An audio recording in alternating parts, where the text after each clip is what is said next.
Good morning. Now, friends, let us come to matter.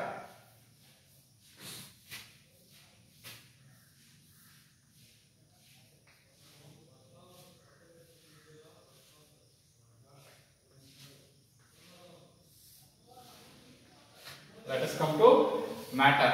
In the last class, we were discussing about what is chemistry and applications of chemistry.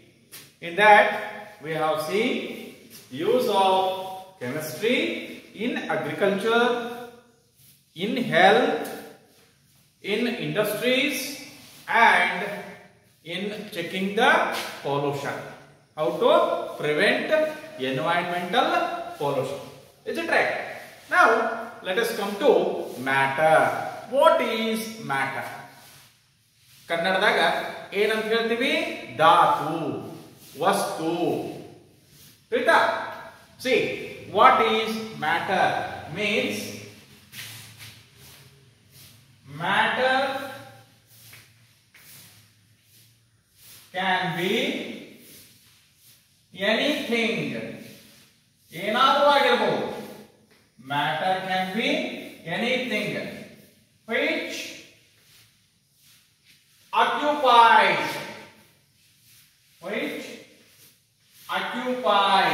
space. ಅಂದ್ರೆ ಅದೇನ್ ಮಾಡಬೇಕು?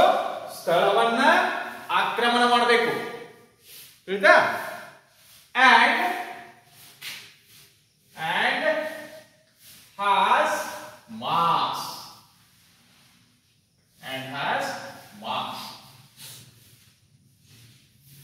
ಒಂದು ಧಾತು ಅಥವಾ ಒಂದು ವಸ್ತು ಅಂತ ಅನ್ಬೇಕಾದ್ರೆ ಅದಕ್ಕ ದ್ರವ್ಯರಾಶಿ, ತೂಕ ಅನ್ನೋದಿರಬೇಕು.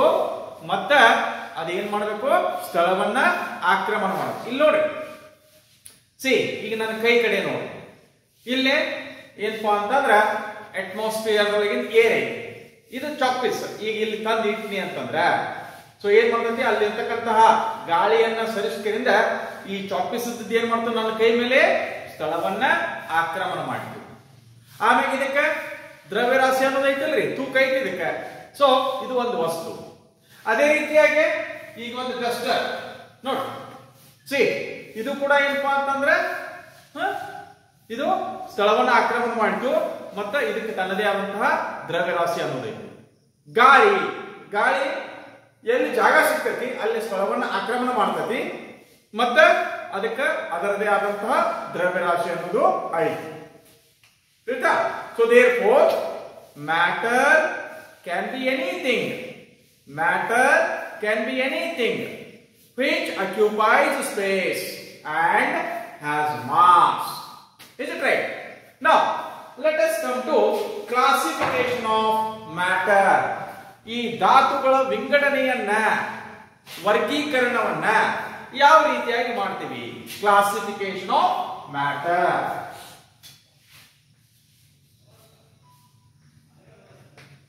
Classification of matter.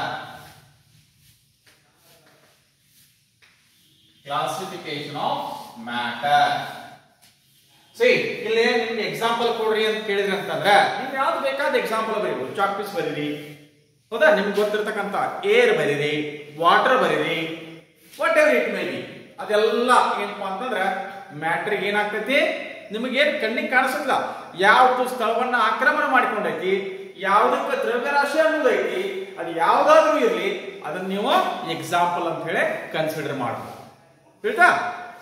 Classification of matter. There are two ways of classification. So first classification is based on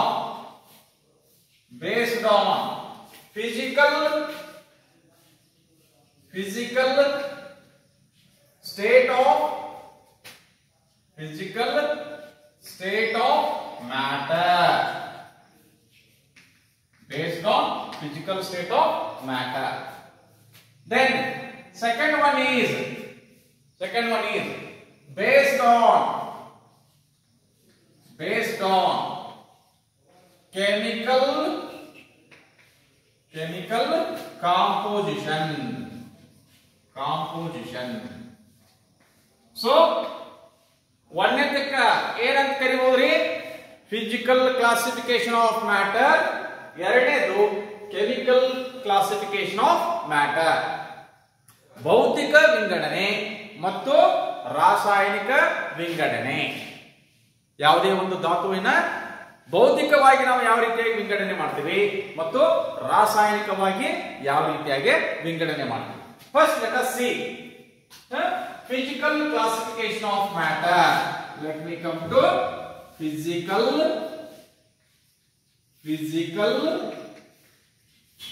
classification of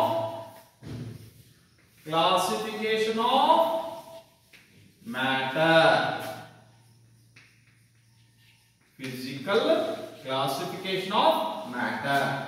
See, as already we have said here, based on physical state of matter, it can be classified as solid, liquid and gas. Based on physical state,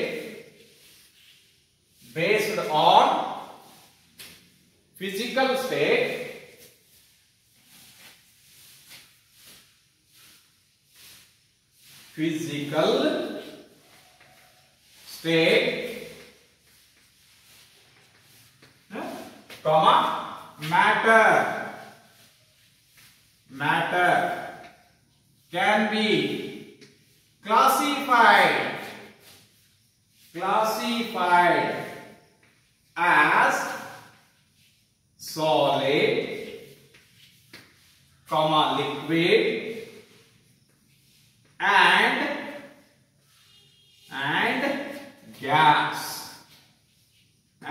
gas.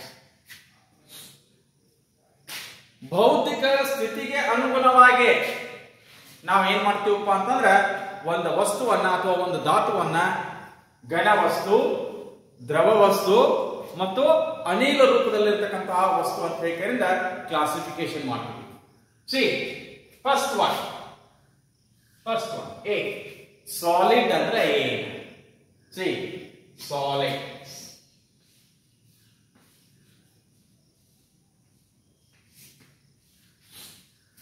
solids are the substances, that is matter. Substance ಅಂದ್ರೆ ಏನು? matter. Solids are the substances which have definite shape and definite value.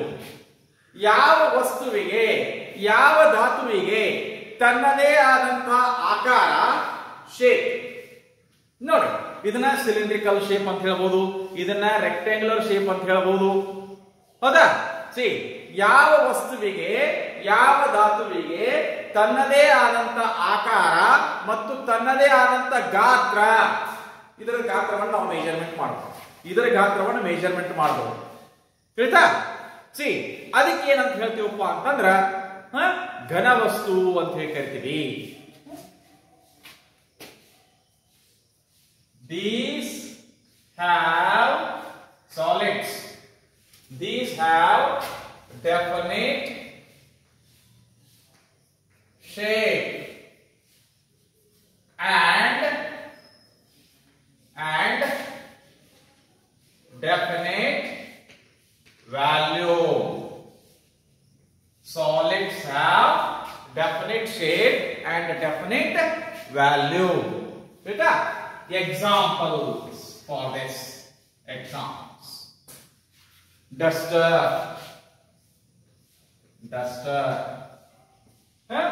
chalk paste,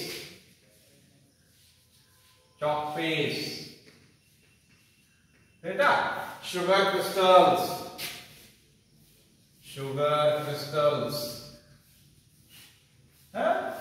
etc. ityadi. Is it right? So solids, you know, these are having a definite shape and a definite value. Now let me come to liquids. Let me come to liquids. See, these have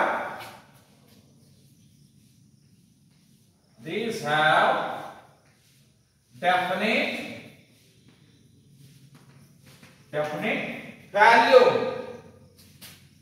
volume, but not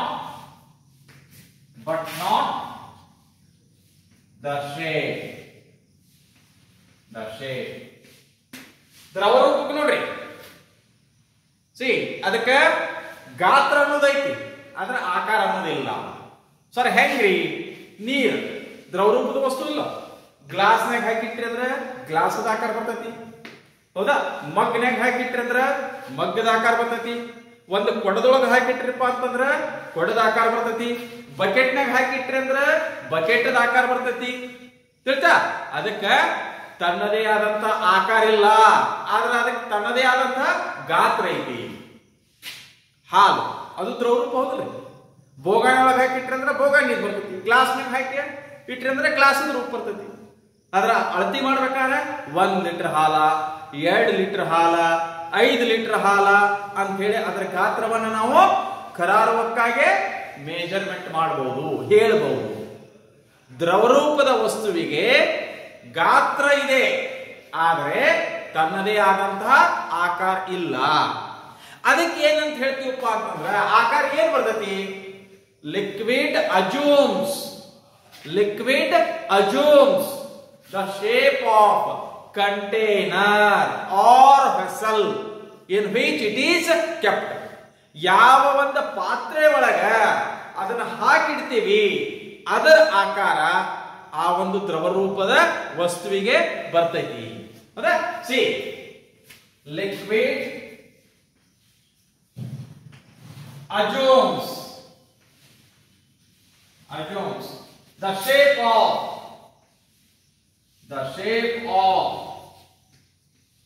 container ಅಂದ್ರೆ ಪಾತ್ರೆ, container or vessel ಅಂದ್ರೆ ಪಾತ್ರೆ, vessel in which it is kept. ಯಾವ್ದ್ರೊಳಗೆ ಇಡ್ತೀವಿ ಅದು ಆ ಒಂದು ಪಾತ್ರೆಯ ಆಕಾರ ಆ ಒಂದು ದ್ರವರೂಪಕ್ಕೆ ಬರ್ತೈತಿ, ದ್ರವರೂಪದ ವಸ್ತುವಿಗೆ ಬರ್ತೈತಿ. ನೀರು, ಹಾಲು, ಎಣ್ಣೆ ಇವೆಲ್ಲ. Example water, then milk, oil, etc. Now see gas or gases. See, these have neither shape nor value. Gases, these have neither shape nor value ಅಂತಂದ್ರ ಅವಕ್ಕ ಯಾವ ಒಂದು ಅನಿಲ ವಸ್ತು ಅಂತ ಹೇಳಿ ಕರಿತೀರಿ, ಅದಕ್ಕ ತನ್ನದೇ ಆದಂತಹ ಆಕಾರನೂ ಇಲ್ಲ, ತನ್ನದೇ ಆದಂತಹ ಗಾತ್ರನೂ ಇಲ್ಲ. ಆಯ್ತಾ? See, gases have neither shape nor value. See, for this what we have to do? Gases occupy the entire volume of the container and they assume the shape of the container in which they are enclosed. ಅಲ್ಲಿ ನೋಡ್ರಿ, liquid state ಹೇಳುವಾಗ kept ಅಂತ ಹೇಳಿವಿ, ಇಲ್ಲೇ enclosed. ಹೌದಾ? ಅಲ್ಲೇ ಇಡ್ತೀವಿ, ಇಲ್ಲೇ ಹಿಡಿದಿಡ್ತೀವಿ. ಆಯ್ತಾ? ಗ್ಯಾಸ್ ಅನ್ನು ಯಾವಾಗಿದ್ರು ಹಿಡಿದಿಡಬೇಕು. ಲಿಕ್ವಿಡ್ಸ್ ಅನ್ನ ಹಂಗ ನೀವು ಏನ್ ಮಾಡ್ತೀರಪ್ಪ ಅಂದ್ರೆ ಒಂದು ಪಾತ್ರೆ ಒಳಗೆ ಇಡ್ತೀರಿ. ಆಯ್ತಾ? C, gases occupy the entire volume of the container and assumes the shape of container in which they are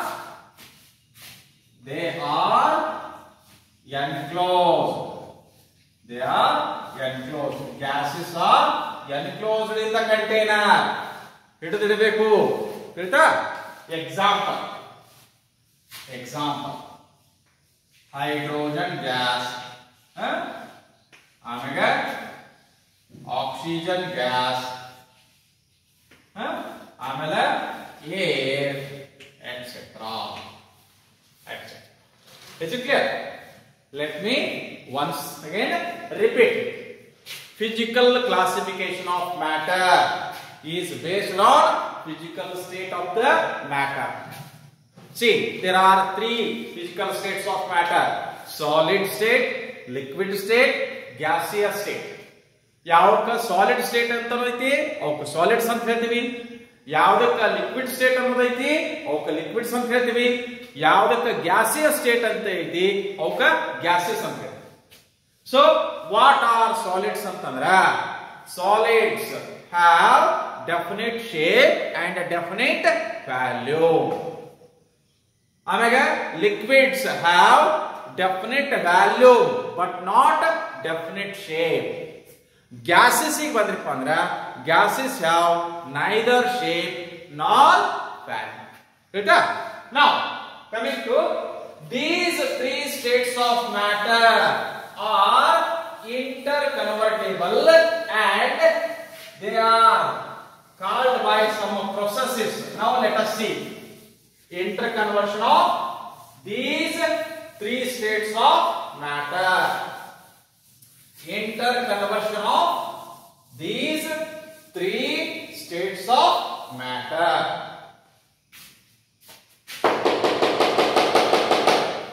See, interconversion of these three states of matter.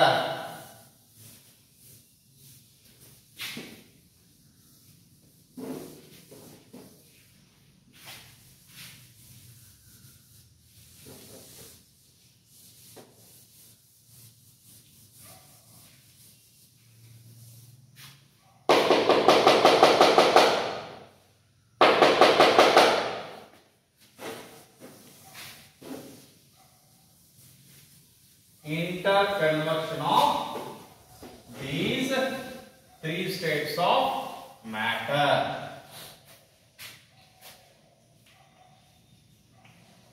Interconversion of three states of matter. Interconversion of three states of matter. See here, let me take ice as an example, water. Here first one is ice. Idenidu ice. See this one, when heated, heat ಮಾಡಿದ್ರೆ ಅಂದ್ರೆ what we are going to get? We are going to get liquid water. We are going to get liquid water. Then on further heating, so what will happen? This liquid water is changed into water vapor. See, water vapor. Is it right? See, ice solid state, solid state, liquid water, liquid state, liquid water, liquid state, and this is water vapor, water vapor, water vapor. Is it right? Now, this conversion of solid state into liquid state is called as melting. ಇದಕ್ಕೆ ಏನಂತ ಹೇಳ್ತೀವಿ? Melting. See, conversion of this liquid state into vapor or gaseous state is called as boiling or vaporization. Or vaporization. Vaporization. Boiling or vaporization. ಆಯ್ತಾ? See ಈಗ solid ದಿಂದ gaseous state ಗೆ ಹೋಗಬೇಕಾದ್ರೆ temperature ಏನ್ ಮಾಡ್ಕೊತ ಹೋದಿವಿ?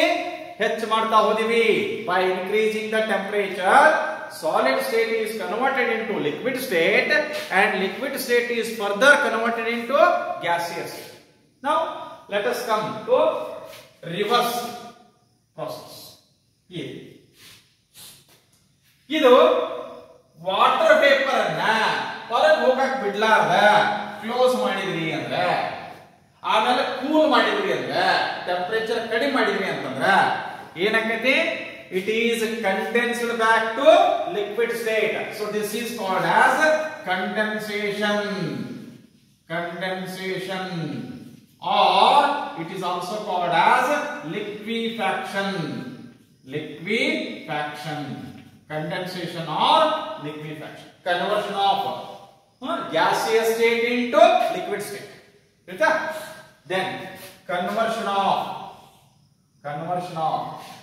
liquid into solid. ನೋಡ್ರಿ, ನೀರನ್ನ fridge ನಾಗ ಇಟ್ರಿ ಅಂದ್ರ, ರೆಫ್ರಿಜರೇಟರ್ ನೊಳಗೆ ಇಟ್ರಿ ಅಂದ್ರ ಏನಾಗ್ತೈತಿ? ಐಸ್ ಆಗಿ ಕನ್ವರ್ಟ್ ಆಗ್ತೈತಿ. So therefore the process is called as freezing. Therefore freezing is the process of conversion of liquid into solid. ಆಮೇಲೆ ಇನ್ನೊಂದು ಕನ್ವರ್ಷನ್ ಬರ್ತೈತಿ. ಏನಪ್ಪಾ ಅಂತಂದ್ರ conversion of solid into gas, directly gas, without passing through liquid state. Solid ಇದ್ದದ್ದು direct gas ನಡು liquid state ಬರಂಗಿಲ್ಲ. This is called as sublimation. This is called as sublimation. ಅದೇ ರೀತಿ ಈಗ ವೇಪರ್ ಅಥವಾ ಗ್ಯಾಸಿಯಸ್ ಸ್ಟೇಟ್ ನಾಗ ಇದ್ದದನ್ನ ಸಾಲಿಡ್ ಸ್ಟೇಟ್ ಗೆ convert ಮಾಡೋದು, ಇದಕ್ಕೂ ಸಬ್ಲಿಮೇಷನ್ ಅಂತಾರ, ಅಥವಾ it is also called as deposition. This is called as deposition. Sublimation or deposition. See, ಈಗ ಈ ಕನ್ವರ್ಷನ್ ಆಗಬೇಕಾರ ನಾನು ನಿಮಗೆ ಒಂದು ಹೇಳಿದೆ, ಟೆಂಪರೇಚರ್ ಹೆಚ್ಚು ಮಾಡೋ ಮುಖಾಂತರ ಮತ್ತೆ ಟೆಂಪರೇಚರ್ ಕಡಿಮೆ ಮಾಡೋ ಮುಖಾಂತರ ನಾವೇನ್ ಮಾಡ್ತೀವಪ್ಪ ಅಂತಂದ್ರೆ one state of matter is converted into another state of matter. So illi on what basis these three states of matter are identified? Hoda yav mele antandra the state of matter, physical state. Here let us say physical state of matter. Physical state of matter. State of matter is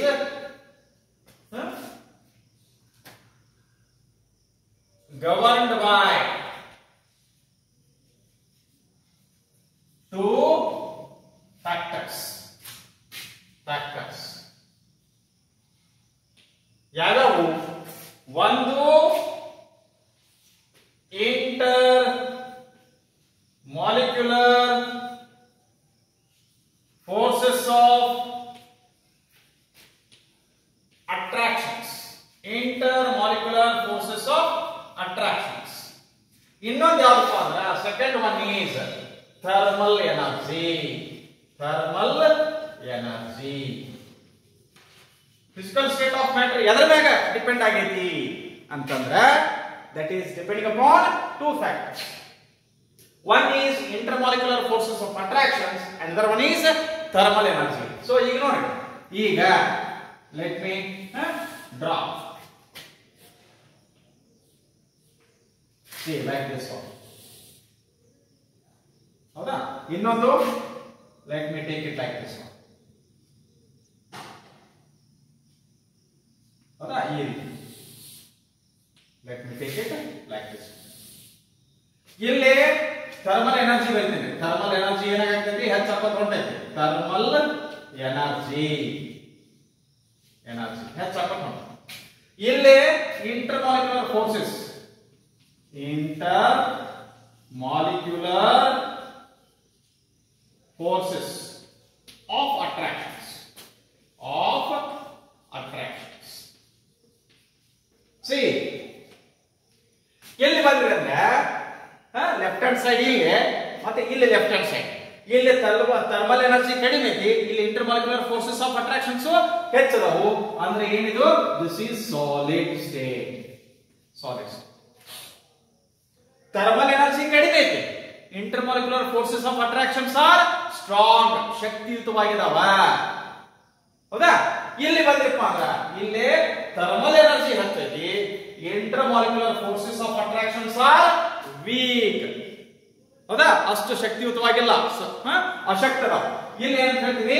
gaseous state ಅಂತ ಹೇಳ್ತೀವಿ. Gaseous state, gaseous. ಇನ್ನ ಈ thermal energy ಮತ್ತೆ ಹೌದಾ intermolecular forces of attractions ಎರಡು balance ಆಗಿದ್ದಪ್ಪ ಅಂತಂದ್ರೆ ಅವಾಗ ನಮಗೆ ಏನ್ ಸಿಗ್ತೈತಿ?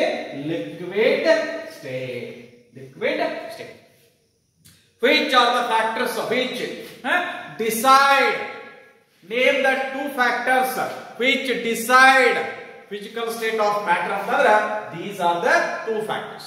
One is the intermolecular forces of attraction, so innondu thermal energy. Is it clear?